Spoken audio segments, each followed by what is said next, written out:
नक्की काय घडलं काही नाही. घडलं हे की तुम्ही जेव्हा दर्शनाला येतं किमान कमीत कमी 2 सेकंड प्रत्येकाला तिथे उभं तरी राहू द्या, पाहू द्या, फुलं वाहू द्या, बेलफुलं वाहू द्या.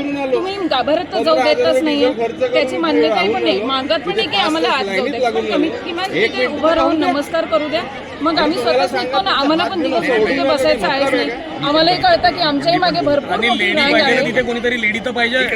ऑफिसर कुठले काय घडलं नक्की? नागपूर इथे मुख्यमंत्र्याच्या गावाचीच आहे. आता इथे आलो, महिलांना पण इथे असे ओढत आहे, आम्हाला तर सोडून द्या. काही 5-5, 8-8 तास आम्ही लाईनीत लागून राहिलो. हे मार्क पा त्या माझ्या मित्राला ओढून राहिले लोक. कमीत कमी शिस्ती तर ठेवायला लावा. आणि अरे रवी करतात. तर यांचं चालू आहे, जा कंप्लेंट करा म्हणतो तो, रजिस्टरमध्ये लिहा म्हणतो तो. कोण आहे तो तिथला, हे ओमकार का काय नाव आहे. काय तुमची मागणी काय आता? मागणी काही नाही, ढंग सुरळीत ठेवा ना व्यवस्था.